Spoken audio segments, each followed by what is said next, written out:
Partiamo subito. Siamo già partiti, incredibile. Dai, grande. Ciao ragazzi, sono Marchino in Giappone. Sono Sara, in Giappone. Ciao a tutti, sono Marco. Sono Sara. Vi volevo presentare una nuova serie di video che starà per uscire sul canale. Come vedete non sono da solo, Compagnia. sono con Sara e vi voglio portare una serie di video dove parliamo delle differenze tra Giappone e Italia, le cose Cosa ci belle. piace, cosa non ci piace. Esatto, siccome Sara è Metà italiana e metà giapponese. sarà una serie molto interessante, quindi mi raccomando ragazzi, da questo momento in poi stay tuned e guardate i prossimi video. Ma partiamo innanzitutto con la presentazione di Sara adesso. Bene ragazzi, non vedevo l'ora di conoscere Sara, veramente sono molto contento di essere qua. Adesso gli chiediamo tutta la sua storia, bene a modo. È stata super disponibile, ve lo dico, super simpatica, quindi sono molto felice di conoscerti. Molto piacere, Sara. Piacere mio e ciao a tutti, io sono Sara, vivo a Kyoto da 4 anni e sono metà italiana e metà giapponese. Sara, tu vieni da Milano, giusto? Sei nata a Milano? Sì, allora sono nata a Milano, sono cresciuta lì per 18 anni, fino a 18 anni, poi ho fatto un anno al liceo in Giappone, che è stato un po' diciamo il motivo per cui ora mi trovo qui. Mi è piaciuto tantissimo vivere in Giappone, vivere con le persone giapponesi, la loro cultura, solo che appunto quella volta è stato solo un anno, quindi mi mancava qualcosa, volevo conoscerlo di più e ho approfittato allora poi dell'università, ho detto studio in Giappone, così mentre studio poi posso anche vivere la mia vita da ragazza studentessa giapponese e quello che sto facendo. Ora sono 4 anni, è il mio 4º anno e mi è piaciuto così tanto che poi ho deciso di rimanere, quindi l'anno prossimo lavorerò qui in azienda giapponese. Ah, cavolo, questa è una super novità, congratulazioni. Grazie Un grande mille, passo grazie questo, mille. grande passo.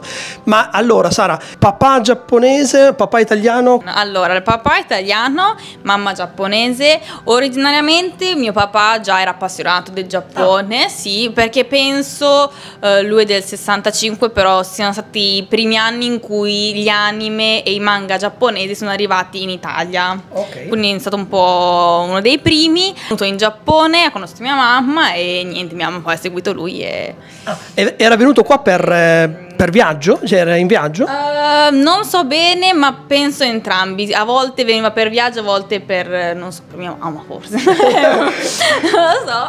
Chiederemo al papà poi. Sì, però poi alla fine mia mamma l'ha seguito e quindi poi siamo nati noi, io e mio fratello, ed è rimasta anche lei in Italia. Sì, tutta la mia famiglia infatti poi in Italia. Io sono tornata nella terra di mia mamma, però da sola. Quando hai realizzato di essere italo-giapponese, cioè quando è che hai capito questa, tra virgolette, Sì. differenza oppure potere? Allora, io sinceramente non ho mai avuto grossi problemi. So che molte persone invece hanno trovato molte difficoltà magari nell'imparare la lingua. Io sono stata fortunata, ho sempre, cioè mia mamma mi ha sempre parlato in giapponese, quindi da subito ho, diciamo, imparato italiano e giapponese. Parlavo con mio papà solo italiano, con mia mamma solo giapponese, quindi Ok. avevo ben, 2 culture in casa. Forse qualche problema quando ovviamente magari alle elementari tutti italiani, tu sei metà, poi vabbè il Giappone era un paese non ancora molto conosciuto, ancora adesso a volte viene scambiata con la Cina, Ok. quindi è vera questa cosa, che tipo Giappone e Cina ormai è confusione totale. a volte no? no, ora non so, ma mi ricordo quando ancora eravamo piccoli, mio fratello, molti a volte Ho capito. Un attimo. Dai, no, il caffè. È arrivato il caffè, ragazzi. Decide. Grazie. Posso tenerlo qui, dici che carino. Sì, Tu carino. bevilo. Arrivato Ma tu bevilo che è caldo. Sì. Nostro caffè, Caffè. non potevamo essere più italiani in questo. Io giapponese, hai scopi italiani. Italo-giapponese, italiano, con l'espresso. Infatti, io ancora adesso a volte mi chiedono come fai a bere quel coso. A me piace. Anche a me sinceramente. piace. Cioè, io mi sono abituato all'ice coffee. È buonissimo. È buonissimo. Cioè l'espresso dura un secondo, l'ice coffee dura No, 15 minuti. L'espresso è cultura. cultura. L'espresso è una parte della giornata che io lo voglio, cioè, no, che io la voglio, cioè, sinceramente. Al mattino ne sento il bisogno. A pranzo? Al mattino. Al mattino, ok. Al mattino. Io a pranzo dopo per la bioccola, sai, alle 2. Non vedi col logo? Sì. Lugara. Buonissima pizzeria qua da Rasciama. Ricordiamo. Esatto. Lugara. Siamo sponsorizzati nella vita. No, però vogliamo sponsorizzare. No, però siccome è nostro amico, esatto. ci teniamo, è bravissimo. Pizza Lugara ad Arashiyama, ragazzi, il locale, perfetto. Bene, Sara, dopo questa pausa caffè ritorniamo alla tua vita, studente. Sì, che questo secondo me è molto importante. Sì, perché io sono venuta per l'università, nel senso sarei potuta tornare a 30 anni anche, però mi sono detta, vivere la vita da studente e vivere la vita a 30 anni in Giappone è molto diverso. Io ora sto studiando all'università, però ho anche molto tempo libero. Sono stato, anzi, fortunato di venire qua nel momento giusto della mia vita. Ecco. Beh, alla fine anche tu sei arrivato. Quanti anni avevi? Io avevo 22 anni. Ok, anch'io ho 19 anni, quindi alla fine siamo lì. Sì, ho intervistato, l'intervista quella precedente alla tua, ho intervistato un ragazzo che si chiama Daniele, che lui è venuto qua a 44 anni. Cioè ha cambiato la sua vita a 44 anni. Vedi, sono esperienze tutte diverse. Sono esperienze di vita diverse, sono momenti di vita, quindi... Io volevo cambiarla a 19, ecco. La tua vita ti ha portato a questo. Esatto. E anche comunque in un contesto perché la mamma era giapponese e il papà italiano, no? Questo ti ha aiutato, no? Sì, nel senso mi incuriosiva comunque, esatto, la cultura di mia mamma. Io la conosco perché sono venuta qui magari in estate, quando ero piccola, o perché vabbè mi ha sempre insegnato il giapponese, mi ha parlato della cultura giapponese, però non l'avevo mai vissuta e quindi ne ero comunque attratta anche io. Quindi siete venuti ogni tanto a incontrare la famiglia? Esatto, perché ho ancora mia nonna qui che vado a trovare e quindi appunto ho avuto l'occasione di stare in Giappone e mi è sempre piaciuto tantissimo. Ci sono molte persone a cui non piace essere trattati da stranieri in Giappone. A me, sarò onesta, a me a volte piace, nel senso perché gli stranieri vengono trattati non come persone speciali, però hanno molto rispetto, secondo me, le persone giapponesi appunto nei confronti delle persone straniere. Sono molto, secondo me, anche loro attratti dalla cultura, soprattutto italiana.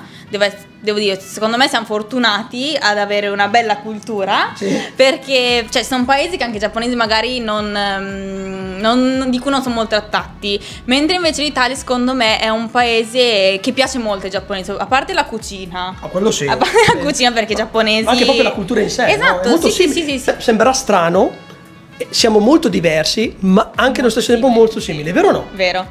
Infatti non so se questo sia vero o meno, ma i matrimoni tra italiani e giapponesi di solito vanno a buon fine. So che altre culture sono molto diverse ed è difficile appunto, diciamo, combinarle. Gli italiani e i giapponesi, non so, sono simili secondo me. Secondo me sì. Secondo me sono simili. Io la penso così. Vero? Sì, molto simile, perché poi, allora, anche per il cibo per esempio, che sono due cibi completamente diversi, però c'è la cultura del cibo qua. Sì. C'è l'attenzione, c'è l'attesa, c'è il divertimento del mangiare, e questa è una cosa che ci lega molto all'Italia, sia all'Italia che al Giappone, secondo me. Sì, ma infatti l'Italia è una delle mete secondo me più gettonate dei giapponesi. Cioè anche io vedo le mie amiche che tra poco vedo con l'università, quindi vogliono viaggiare, tutti comunque hanno interesse verso l'Italia. Ma Sara, ma tu parli benissimo italiano innanzitutto, il tuo italiano è molto meglio del mio, ma parli giapponese? Sì, nel senso appunto ho sempre studiato, ho fatto anche la scuola giapponese del sabato, non so se la conosci. In Italia? Sì, esatto. Che cos'è? È la Hoshuko, che sarebbe la scuola giapponese per i ragazzi misti. Ok, quindi ma c'è a Milano? Sì, a Milano, ed esiste anche mi sembra in altri posti comunque anche del mondo, in America, mi sembra in Spagna, e lì appunto ho studiato il giapponese usando proprio i testi giapponesi. Quindi ho sempre studiato giapponese, poi l'ho dovuto studiare seriamente poi per entrare all'università, perché adesso sei iscritta all'università a Kyoto. A Kyoto, sì, si chiama Doshisha, è un'università abbastanza conosciuta in Giappone. e sto studiando scienze si chiama Global Communication, sono tipo scienze internazionali, relazioni internazionali. Ok. Ecco, sì. Com'è stato il tuo arrivo qua in Giappone? Tu mi hai detto che comunque ti senti italiana, Sì. ma ti senti anche giapponese. Sì, sì. E quindi mi immagino un tuo arrivo in Giappone molto soft. Cioè, ci sei riuscita ad abituarti velocemente? Allora io sono arrivata appunto a 17 anni la prima volta e ho vissuto un anno. In quell'anno ho avuto un po' di shock culturale, magari appunto in un liceo giapponese la prima volta che andavo in una scuola giapponese, non sapevo come relazionarmi magari con le amiche giapponesi. Poi io mi sentivo molto italiana, quindi ho detto non è che magari io che sono italiana mi stanno tenendo fuori dal loro gruppo, no? Che poi alla fine è una cosa che pensavo io che non erano vere. E quindi piccoli problemi. Quando sono venuta a 19 anni, una cosa che mi ha colpito tantissimo è quando fa un rumore mentre mangiano. Ah, ok, lo slurp. Esatto, i noodles, il ramen. A me sinceramente non piace, non lo trovo molto educato e non capisco il sì, motivo anch'io di... sinceramente, cioè proprio non mi piace. E quindi questa è una cosa che non riesco ancora molto ad accettare, diciamo. Se no, di shock culturali grandi sinceramente non ne ho avuti. Forse ecco, prima che parlavamo dell'inchino, cioè non è uno shock culturale, ma è una di quelle abitudini a cui mi sono anch'io poi abituata. Cioè quando anche al telefono quando devi scusarti, no? Che no? Sì, ma scusa.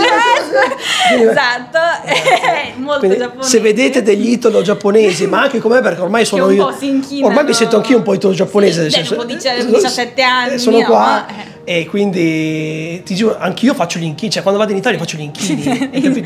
Quando sono al telefono faccio gli inchini, quindi mi sento, cioè la gente mi guarda strano. Tu parti, ma ok? Sei a posto?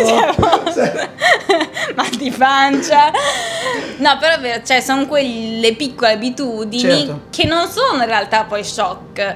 Cioè sono cose che all'inizio non capisci, però poi in realtà anche tu ti abitui. Sì, sono di queste piccole, no, abitudini, sì, tante. Ora non ti so dire quali sinceramente, perché mi sento anche io ora giapponese e le faccio quotidianamente. I gesti italiani li fai sempre. Questa è l'unica cosa che secondo me mi rimarrà sempre. Dei gesti. Infatti i giapponesi mi dicono ma puoi per favore non muoverti, perché non sanno se guardarmi in faccia mentre parlo o se guardare le mani. Infatti no, ma anch'io cioè io siamo italiani, io ti guardo però intanto gesticolo. Invece i giapponesi non sono abituati a vedere i gesti e allora loro guardano le mani. Ma chissà come fanno? Quindi guardano le mani? Sì, dicono che guarda le mie mani perché io mi muovo guardano le tue mani? Sì, perché le muovo talmente tanto che cercano di capire cosa stia facendo. Quindi gli crei confusione. Esatto. Beh, ottimo, dai. No, secondo me è una cosa bella per gesticolare. Ma assolutamente, infatti noi italiani ci facciamo capire all'estero. Esatto. Perché ma che lo sanno tutti questo. Ogni volta mi chiedono ma questo cos'è? Mi chiedono sempre questo. A volte lo fanno, mi chiedono ma cos'è? La relazione con, non so, amici, i parenti, ti vedi qua con i parenti adesso oppure ti di più prima quando eri con i tuoi genitori? Non lo so. Allora, no, a me appunto piace molto stare con le persone giapponesi. Una cosa che ammiro tantissimo della cultura giapponese è il rispetto, sia per le persone che poi anche per le cose, per tutto, cioè per la natura, e quindi secondo me relazionarsi con le persone giapponesi forse è un po' difficile se non sai la lingua, è vero. Con le persone giapponesi, cioè le persone giapponesi parlano di solito solo giapponese, quindi se magari non è difficile relazionarsi. Però secondo me le persone giapponesi sono molto aperte, cioè se ti fai vedere disponibile anche loro sono molto disponibili, ti accettano, cioè straniero o non straniero ti accettano per quello che sei. E quindi poi io sinceramente non mi sono creata con una comunità italiana, non mi sono neanche messa a cercarla, perché mi sono trovata da subito bene con le persone giapponesi. Facevo l'università, però appunto ho cercato anche qualche baito, qualche lavoro, ho fatto un po' di tutto, ho lavorato in hotel, facevo traduzioni, ho fatto un po' di guide in Giappone, faccio la fotomodella, di tutto, cercando però sempre appunto di mettermi in un gruppo giapponese. Wow. Cioè secondo me il Giappone lo vivi meglio stando con i giapponesi che appunto creare la tua comunità straniera. Ma molti stranieri che vivono qua fanno fatica a farsi degli amici giapponesi. tu cioè, capisci questa situazione? Cioè tu ti sei sentita tra virgolette privilegiata ad essere italo-giapponese oppure cioè, o è un loro limite magari non trovare cioè non vogliono farsi degli amici giapponesi? Secondo me un po' entrambi, nel senso è vero che sono un po' avvantaggiata soprattutto per la lingua perché l'avevo già studiata, nel senso parlo giapponese, riesco anche a scriverlo, non i kanji onestamente, però appunto per relazionarmi effettivamente quello è stato un grande vantaggio. Però anche è vero che vedo molti stranieri che a volte si chiudono, dicono io sono stranieri giapponesi, non parlano inglese, quindi è difficile relazionarsi. Secondo me quello sì è vero, non sanno l'inglese, però si può sempre secondo me trovare un modo per comunicare o per interagire. Cioè vedo io che appunto lavoro in hotel, c'erano molte persone straniere, la maggior parte delle persone che lavoravano erano straniere, però riuscivano comunque a trovare un modo per relazionarsi con i giapponesi. Alla fine nel senso, come dicevi prima, gli italiani e i giapponesi secondo me sono molto simili, quindi quando cerchi di comunicare loro secondo me ti capiscono, no? Sì, assolutamente, anche io la penso così. Io per esempio per trovare amicizie giapponesi le ho trovate tramite temi in comune. Per esempio a me piace giocare a calcetto, ho gli amici per giocare a calcetto, quindi mi sono fatto amici per tipo amico tennis, amico ping pong, amico No, è vero. È così, ma ecco, un'altra cosa che è ridere con la mano davanti, molto giapponese, volevo far notare. Comunque è vero, cioè nel senso volevo chiederti, visto che appunto sei sposato con una signora giapponese, all'inizio mi dicevi che però non sapevi bene neanche l'inglese, non sapevi il giapponese, però riuscivi comunque a comunicare con lei, giusto? Gestia. Giusto? Gestia. Con le gestie. Però secondo me con le persone, esatto, quando c'è feeling si riesce comunque a trovare, no? Un aggancio. Mi raccontavi, Sara, che c'è una piccola parte che non dico che volevi cambiare al Giappone, che non ti piaceva, che è l'istruzione. Tu sei entrata nel contesto universitario, giusto? E hai avuto e anche il liceo. E anche il liceo. E mai detto questa cosa che vorrei che la spiegassi a tutti.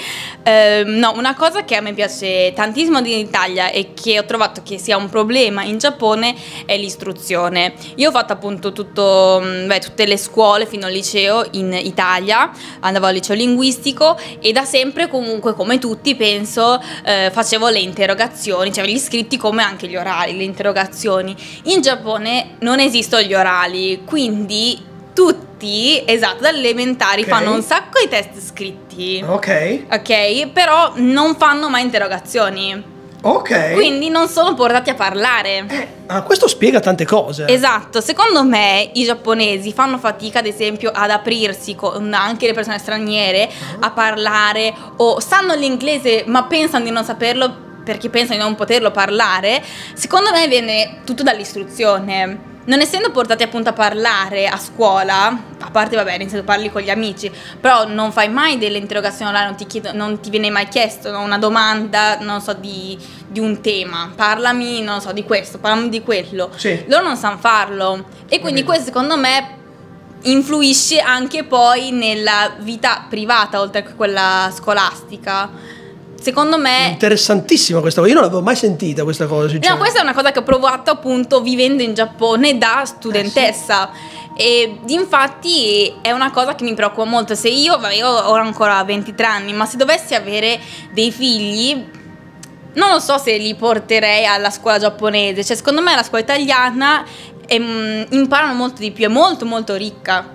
Però bisogna anche dire, cioè non sono cose negative, solo cose negative, come dicevi tu, la scuola appunto in Giappone ha molto più budget, oltre appunto allo studio ci si dedica molto allo sport, quindi bisogna secondo me valutare bene questa cosa, no? Cioè ci sono cose da cambiare in entrambe le istruzioni. Beh, è una bellissima testimonianza questa, sinceramente. Sono quasi emozionato. No, è vero, no, perché comunque è la prima volta che sento questa. Sì, che vorrei cambiare, io non so come cambiarla, però che vorrei. È un punto di vista, è un punto di vista interessante. Vorrei che potesse cambiare, ecco. E un'altra cosa è che i bambini giapponesi sin da piccoli vanno al juku. Il juku sarebbe, come spiegarlo? Sarebbe un extra class. Sì. Un extra studio, un'extra classe di studio, cioè, per prepararsi alla classe successiva.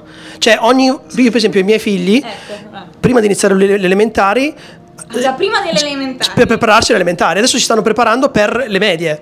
Cioè, hai capito? Però questo fa capire che l'istruzione non è abbastanza, perché se la scuola bastasse, loro non Ma assolutamente, ecco, infatti, non cioè io, dovrebbero andare. e poi un minimo di libertà, io ti giuro, cioè alla loro età io ero, cioè se mi guardano io cioè, quasi mi vergogno, no? Cioè non so come dirgli di fargli i compiti, no? Perché Non li ho fatti. Esatto, non li ho fatti. E comunque ero sempre libero, capito? Andiamo fuori, cioè veramente sì, qui si studiano, Esatto. cioè studiano tantissimo, però non so di che cosa. Cioè qualcosa di È concreto. quello, secondo me quello è un grande problema. Bene ragazzi, il primo video è finito, spero che vi sia piaciuto innanzitutto, però c'è una cosa importante che vi vogliamo chiedere. Allora, noi abbiamo in mente un po' di video, ma fateci sapere voi prima cosa volete vedere e possiamo filmarlo. Sì, scrivetelo nei commenti, mi raccomando, qui sotto, il botto come sempre, Like. e poi dopo la richiesta migliore, quella che ci piace di più, la prendiamo e facciamo il video per questo argomento. Ci sta? Ci sta. Cosa dici? Quindi ragazzi, grazie a tutti, ci vediamo al prossimo video del Giappone, ciao da Marchino Sayonara. e da Sara.